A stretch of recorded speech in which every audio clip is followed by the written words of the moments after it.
San Diego, California, considered one of the most livable cities in the United States.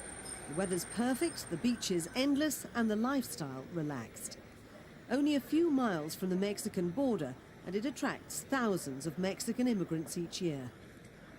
It's estimated there are 8 million illegal immigrants now living in the US. Fast food chains across the states employ thousands of Mexican immigrants like Araceli, flipping burgers and cooking French fries. The young woman was smuggled across the border into San Diego a few months ago. She quickly found a low-paid menial job. Even though she's working illegally, she earns much more than she would at home. Most of her co-workers are also from Latin America, having struggled to find a better life away from endemic poverty. After a long day at work, Araceli arrives back at her apartment. She lives with some friends from Mexico, other undocumented workers. It's not much, but it's the start to a new life. Members of the Mexican immigrant community support each other through tough times. These women are among the 9 million Mexicans living in the US, some legally and others not. The photographs on the wall are all Araceli has of her family here.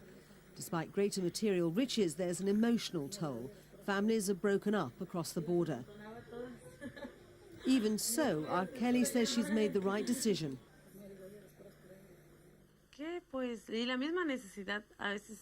It is the same need sometimes that makes us desperate. I used to get desperate, thinking that I've got to get out of here. I can't keep losing years of my life. I have to have something for me, and to know that maybe I could achieve something, but not for a long time. So I think that things can be achieved more quickly here, but I don't know yet. San Ysidro is one of the busiest border crossings in the world. Almost 50 million people come through here every year and are checked on the US immigration's computer system. Not everyone is allowed to pass. There are thousands living on the other side of the border, desperate to earn a better living, even if it means overstaying their visas and risking deportation. Once over the border, most illegal immigrants find low-paid restaurant work. The industry's lobbied for a guest worker program, and President Bush had talked about immigration reforms. But the issue moved down the White House agenda after the September the 11th terror attacks. Illegal immigration has dropped here by 80% after September 11th, when we implemented heightened security methods.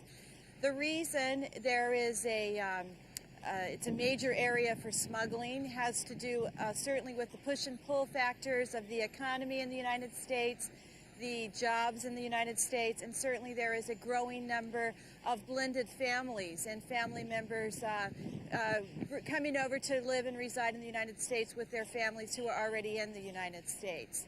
So heightened security has had a major impact in terms of reducing the fraud, and we will continue to look towards reductions in that area. With these security measures will be permanent. The new measures are codenamed Operation Gatekeeper. Double steel fences are designed to keep people out. Extra personnel are on patrol looking for anyone trying to enter the US. The heightened security along the 3,100-kilometer border has led people to take desperate measures. A border patrol helicopter looms overhead. These men have failed this time, but it won't stop them trying again tomorrow for their vision of the American dream. Would-be immigrants are trying to cross further east in the desert, where their chances of survival are poor, creating a whole new human rights problem. Graffiti tells of the pain illegal immigrants face at the border. These steel fences have become memorial walls to the people who died in their quest for a better life. Each cross bears the name and age of the dead person. The increased militarization at the border is causing hundreds of deaths a year. The victims come from all over Central America. Many are Mexicans escaping poverty and desperate for opportunity. The state of Oaxaca in southern Mexico has seen the biggest exodus of local people. Jose Luis is an artist from Oaxaca, and he's concerned about the huge numbers of indigenous people migrating north. He believes Oaxaca is in danger of losing not only its people, but its cultural heritage. Polvo de Agua is a workshop set up by Jose Luis, where local women are given the chance to learn a craft and make a living from it. It's a way of motivating local people to work and a reason to stay in Oaxaca. Since most of the local men migrated to the north in search of work on the border, women have taken Oaxaca's future into their own hands by supporting the local economy and maintaining Aztec traditions. Polvo de Agua is a ray of hope for many women in Oaxaca. Entonces, como no hay el recurso para cumplir las necesidades, because we don't have resources to comply with the minimum necessities, it looks as if the only solution is to emigrate to the United States. Even with all the risks, and knowing that it is illegal. I think that we are very fragile regarding the globalization of economic policies. The peasants and the youth are the most affected. The city of Oaxaca is one of Mexico's most culturally diverse.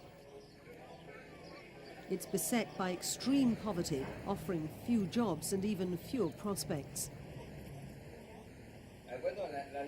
The artwork made by the women from Polvo de Agua is sold here. It's an encouraging sign.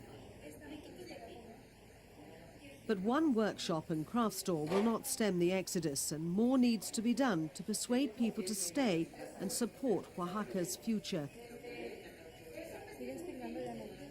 Es una situación bastante triste. Yo misma la comparto. It's a very sad situation that I also share.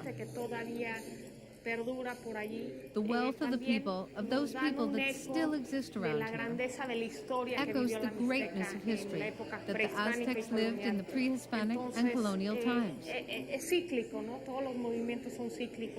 All of these movements are cyclical, and so there's still hope that people will find a solution so they don't have to migrate.